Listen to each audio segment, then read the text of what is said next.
Igreja, abramos a Santa Bíblia em Isaías 62:10. É um texto conhecido. Há mais de 10 anos falo à igreja a partir dessa passagem, que acredito fala muito aos nossos corações.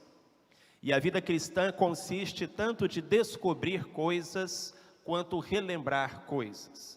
Jesus Cristo falou que todo homem sábio no reino de Deus é como um hábil escriba que do seu tesouro, o tesouro do seu coração, tira coisas velhas e novas. Devemos sempre pedir ao Senhor que nos dê novas experiências, uma vida de crescimento, de novidade de vida, mas não podemos deixar de pedir ao Senhor a graça de nos lembrarmos das antigas, que são base de nossa fé. E quero falar sobre a Igreja na Estrada em 2021. E a nossa passagem é um apelo do próprio Deus ao seu povo, dizendo: passai, passai pelas portas, preparai o caminho ao povo, aplanai, aplanai a estrada, limpai-a das pedras, arvorai a bandeira aos povos. Meus irmãos, a que se assemelha a vida cristã? A vida cristã se assemelha não a uma praça, mas a uma estrada. A vida cristã é dinâmica, está sempre em movimento. E aceitar Jesus como Senhor e Salvador é colocar os pés numa estrada que nos conduzirá ao céu. E com relação a isso, Deus nos dá 3 mandamentos. Em Isaías, capítulo 62, versículo 10. A igreja já sabe que mandamentos são esses. Primeiro, venha para a estrada.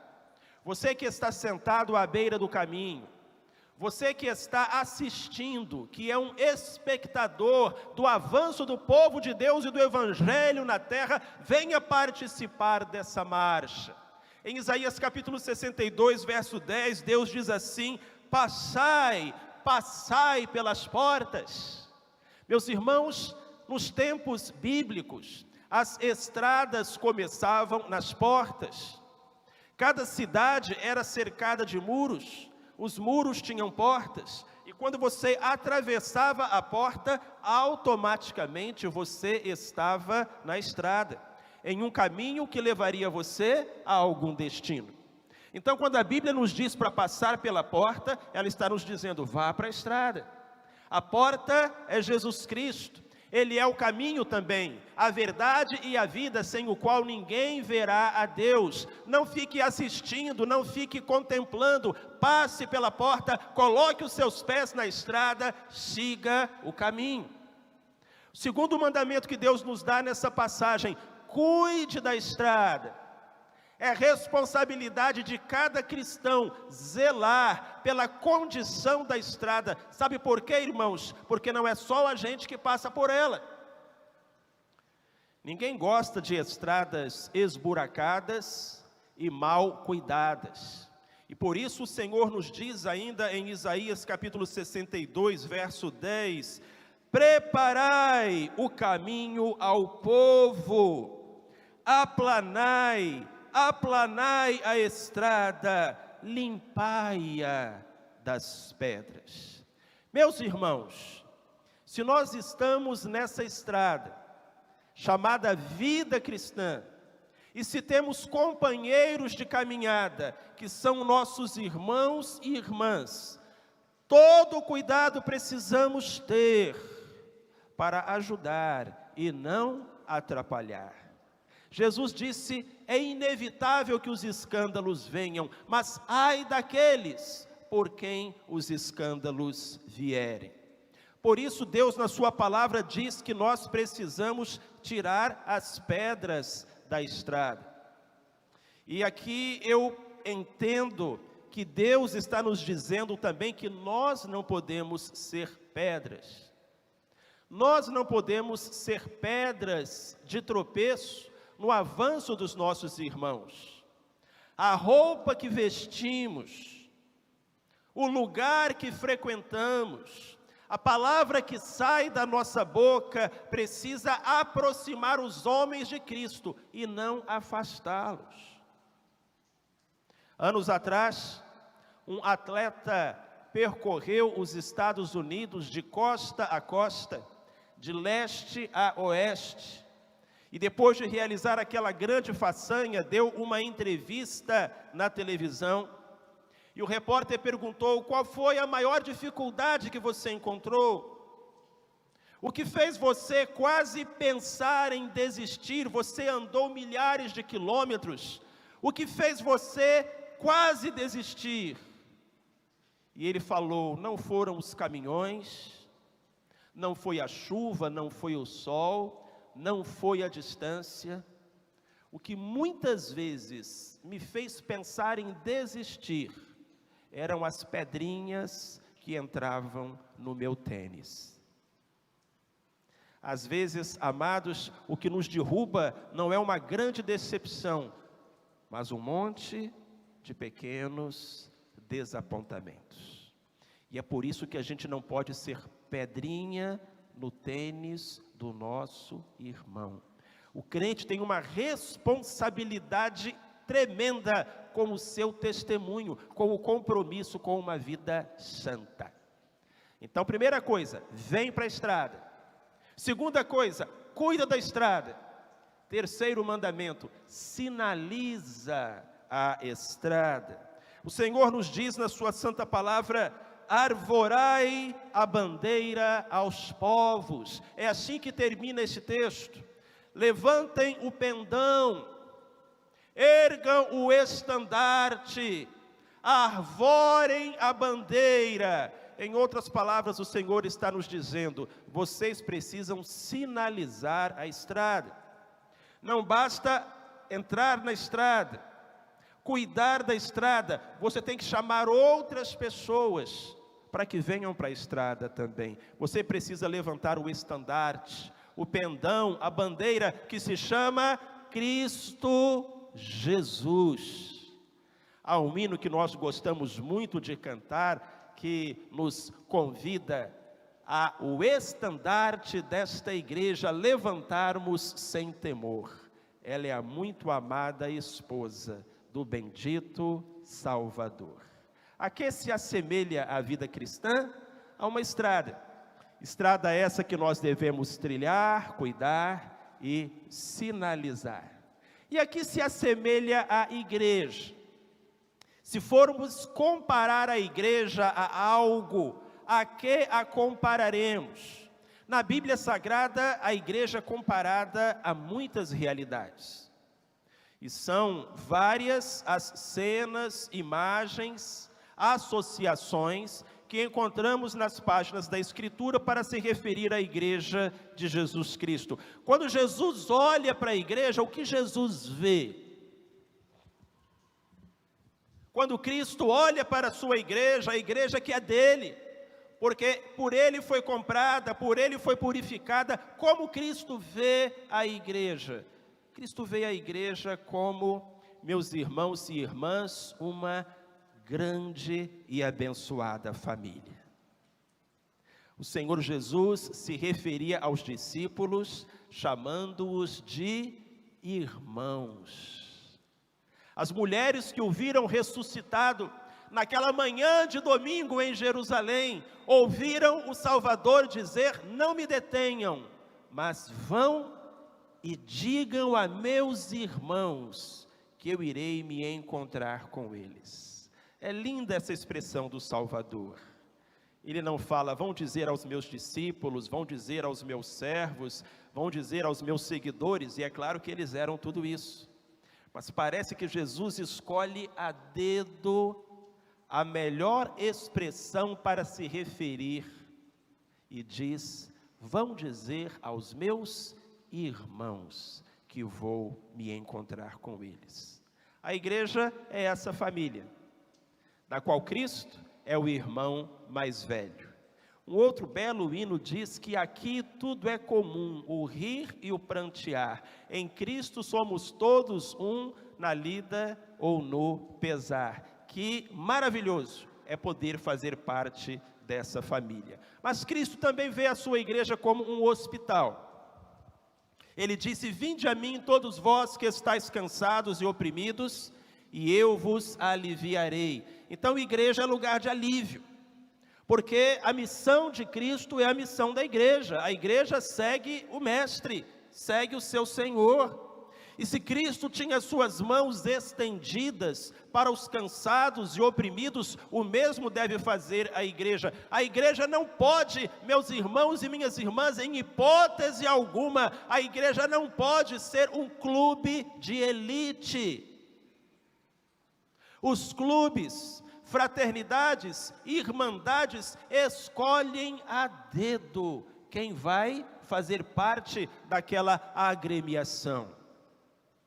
E então as pessoas dizem: olha, você passou por um rigoroso processo de seleção e você foi escolhido para se juntar a nós. Não, Deus nos livre, Deus nos livre, Deus nos livre que em algum dia uma igreja pense assim e se comporte assim. Igreja é hospital, é para o fraco, é para o oprimido.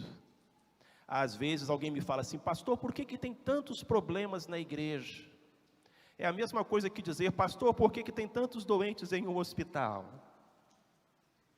Queridos, igreja é lugar de gente falha, de gente pecadora, de gente imperfeita, mas de gente que quer melhorar, que quer ser tratada, que quer ser curada, que quer ser aperfeiçoada. E Deus faz isso no convívio de irmãos e de irmãs. Um outro lindo hino do cantor cristão nos convida a olhar com simpatia os erros de um irmão e todos a ajudá-lo em branda comunhão.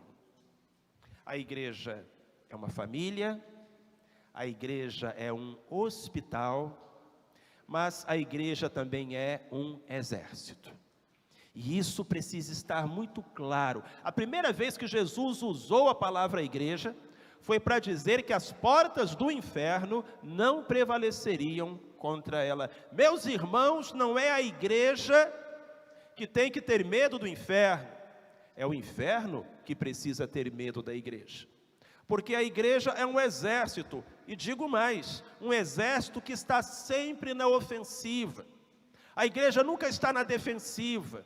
Ela nunca está recuando, ela nunca está erguendo muralhas. Pelo contrário, a igreja estende as suas pontes, movimenta os seus exércitos para tomar de assalto as fortalezas do inferno e resgatar as vidas preciosas pelas quais Jesus morreu. Então, se você está numa igreja, você está num exército, e é importante se lembrar disso. Olha para mim, presta atenção, meu irmão, minha irmã, nós não estamos em um spa espiritual. Nós não nos reunimos para ser massageados.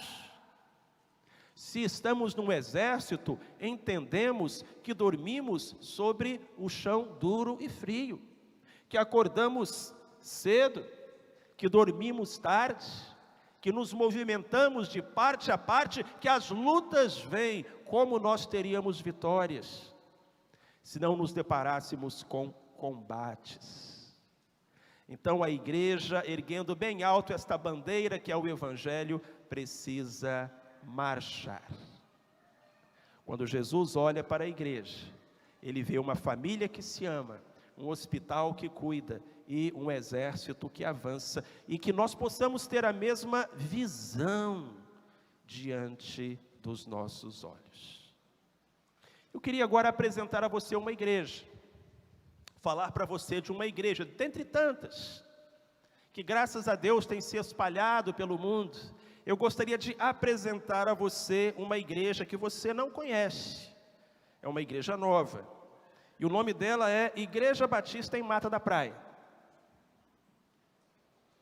Ah, pastor, fala sério, essa igreja eu já conheço. Não, calma, você não a conhece ainda, porque é a Igreja Batista em Mata da Praia do dia 7 de fevereiro de 2031.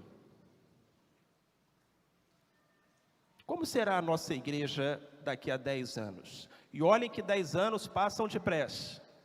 O Daniel já está quase fazendo um aninho. Passa num piscar de olhos. Como é a Igreja Batista em Mata da Praia do ano 2031? Permita-me apresentá-la a você, meu querido, minha querida.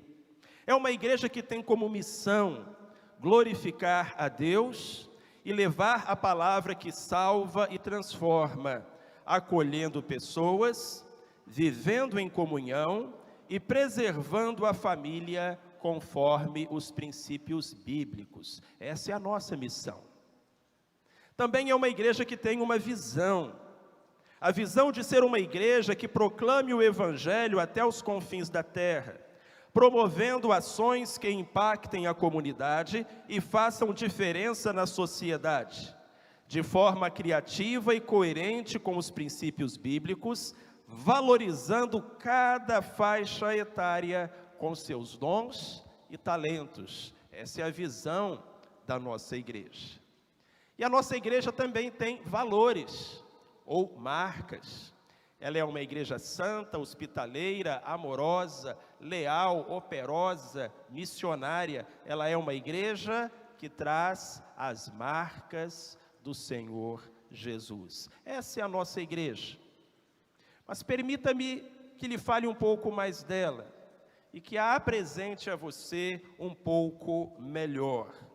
Somos uma igreja de 2.400 membros, que estão crescendo na fé e conduzindo pessoas a um relacionamento com Cristo. Você acredita que lá no dia 7 de fevereiro de 2021, nós éramos 1.360 membros? Você acredita nisso? Em 10 anos, mais de 1.000 novos irmãos se juntaram a nós aqui na IBMP. Como Deus é bom, como é gracioso o nosso Deus. Outra coisa que você precisa saber sobre a nossa igreja é que nós mantemos 12 congregações e frentes missionárias no Espírito Santo e no Brasil. Em fevereiro de 2021, nós mantínhamos 5 congregações. Pois é, agora são 12, graças a Deus. Nós adotamos 30 missionários e instituições no Brasil e no exterior. Em 2021, adotávamos 15 missionários e instituições. Sabem que já era um bom número, graças a Deus. Mas o Senhor, pela sua misericórdia, permitiu que a igreja avançasse. Hoje nós dobramos esse número. E missionários, hospitais, orfanatos têm sido sustentados pela igreja com as suas orações e também com os seus recursos. Nós desenvolvemos trabalhos e oferecemos cuidado pastoral junto às famílias, aos casais, às crianças, aos jovens e aos idosos. Aqui na nossa igreja, cada faixa etária é olhada com muito carinho. Desde o bebê do berçário até o ancião mais abençoado em dias. E um detalhe, cada faixa etária tem um pastor acompanhando as crianças, um pastor acompanhando os jovens e adolescentes, um pastor acompanhando os casais, a meia-idade, um pastor acompanhando os idosos. E então nós temos esse cuidado, esse acompanhamento pastoral de todas as faixas etárias aqui na nossa igreja.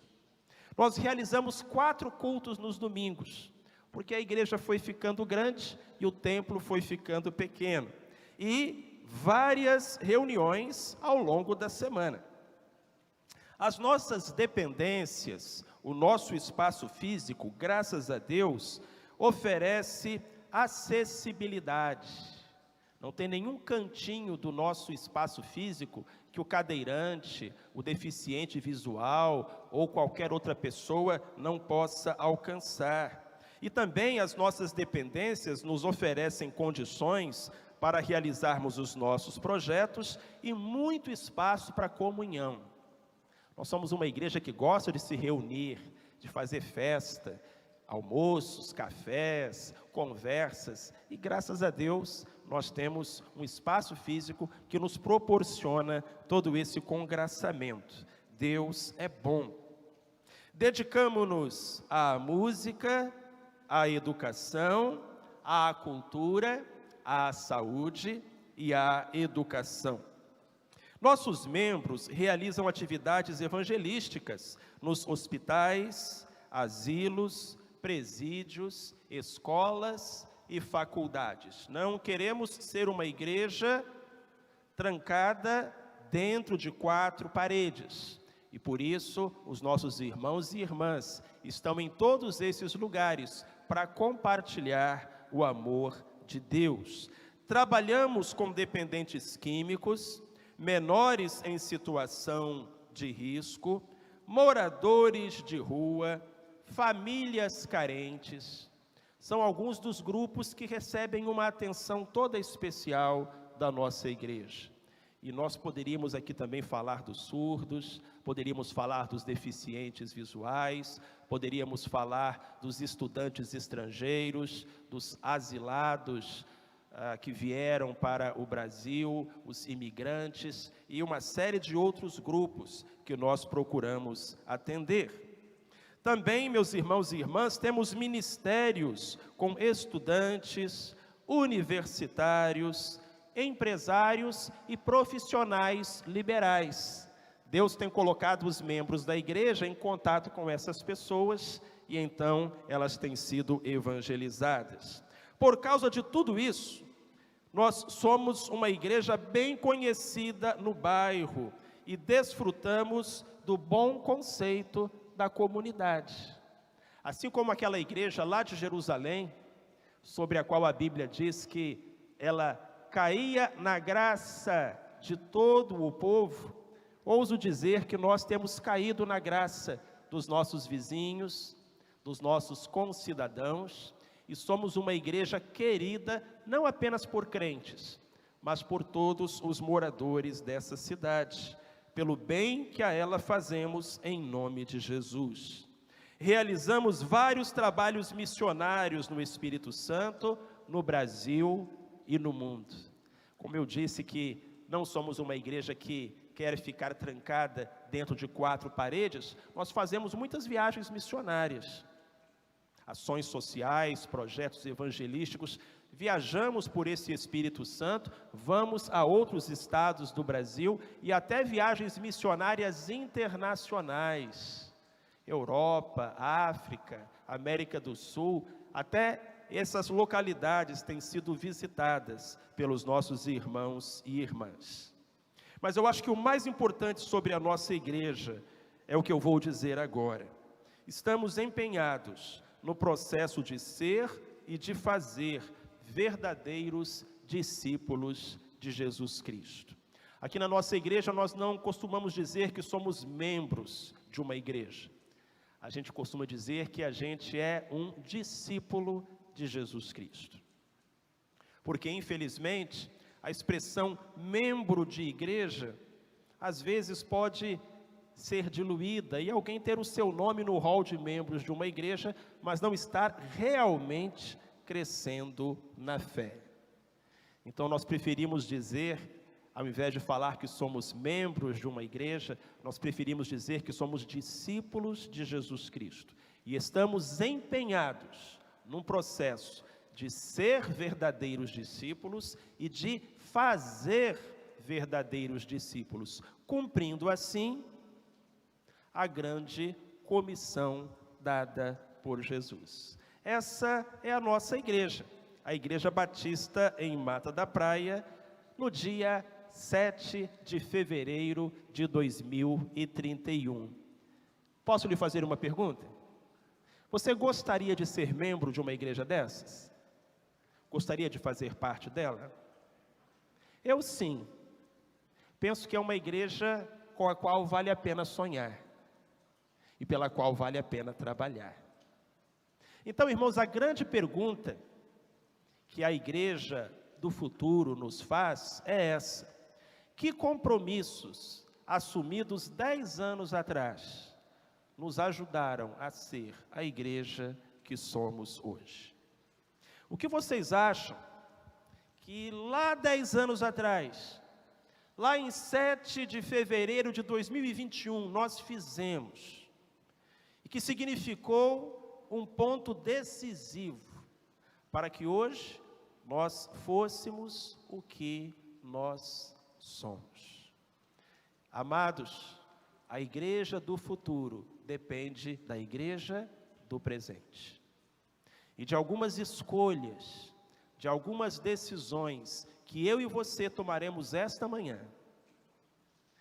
Aquilo que você será, aquilo que a sua família será em 2031, depende de escolhas, de decisões, de compromissos que você assume esta manhã com o Senhor, seu Deus.